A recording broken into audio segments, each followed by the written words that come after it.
share with us a bit of a background sketch of some of the little girls that are at this orphanage? The little girls. I don't remember stories about the little girls. I heard about little boys. Well, okay. There are boys and girls, so there's children that are here. What type of backgrounds are these children coming from, the ones that are a part of the daily food program or that are actually living there? I know of one little boy for sure that was living on the street. I believe he's 14 years old now, and so in his short lifetime he lived on the street for a couple of years, scrounging around just for food and just to get by, and now he is just an awesome young man who has just survived some really, really harsh living. I know of one family that Beatrice pointed out to us that I believe there were 3 children, and I believe the youngest one was a boy, and the 2 little girls were born positive HIV/AIDS, and the little boy was born negative, and they just consider him a miracle to have 2 positives and then a negative. These children are products of what their parents chose to do. They're suffering through these types of things because of choices their parents made, and it's very, very sad. But they're survivors. These kids are survivors. They are fighting to live, and another thing that I think is really cool is the education they're getting now. I understand that even a year ago, very few of them could speak English. They spoke their native languages, and yet at school they were required to take their final exams in English. So now they have some tutors that come out every day teaching them English, and now they're excelling in their studies. And they were smart before and knew what they had studied hard, but then when they had to take their exams in English, it was impossible for them to pass. So that's a big thing that I think has improved a lot even in the last year. That's a cause for celebration for some of the children. Can you share with us some of the great things that are happening with the widows that are part of this part of Maisha? Well, they are learning new skills. They make beautiful handcrafts, purses, jewelry, clothing. That they have a little house that they sit and sew in and make beautiful crafts to sell. They are getting healthier because they're having more medical treatment provided to them.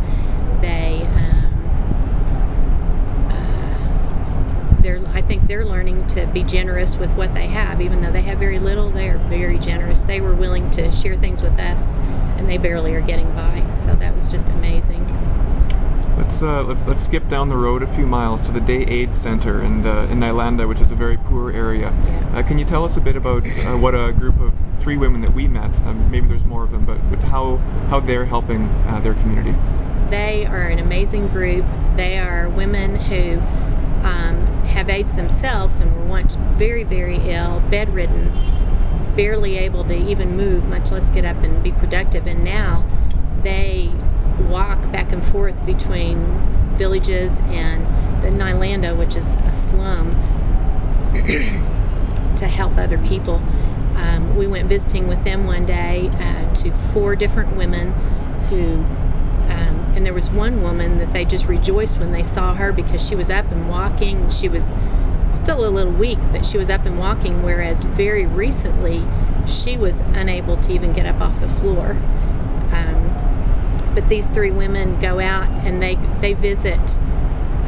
Each of them spends a half a day there every day of the week, and they go and they have certain women or men as well that they go and visit. They do whatever needs to be done. They help them bathe, they help them cook, do their laundry, whatever these people need, and encourage them to take the medicines that they know will help them.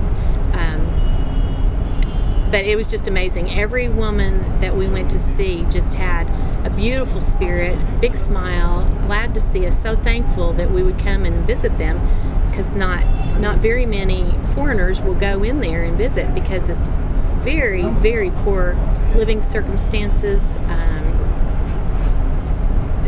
It's just really awful to go in there and see how they live, and yet they can maintain this cheerful spirit. So this is your first time visiting Kenya and the people of this trip. Can you share with us some of the things you're hoping for or expecting will happen the next time that you come here? Well, I fully expect to see the orphanage built when we get to come back next year. I expect every day. I just think these people learn more and more how they can take care of themselves and how they can help each other.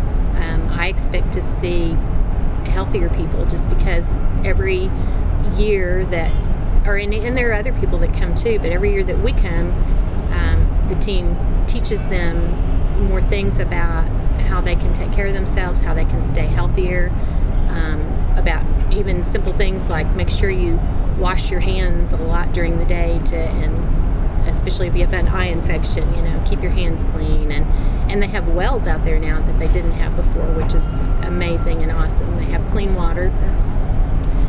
They used to walk for miles to a dirty river to get their water. But I expect, and next year they're supposed to have electricity, which will be fabulous for them. So I don't know. I just expect to see them more improved and healthier and taking care of themselves and each other better. Are they doing fine? They have all the volunteerism that they need, or are more helping hands from abroad needed? Absolutely not. They don't have all the help they need. We need more and more and more people to come out and help them and teach them new things and just love on them. It's just amazing. And when we come too, sometimes we may not be able to always do things that might be a long-lasting help, but we can go in and give them some relief even for the day, just to give them a little break, because like at home, we might work Monday through Friday and we have a couple of days off. They just really never get a day off. Well, thank you so much, Cathie.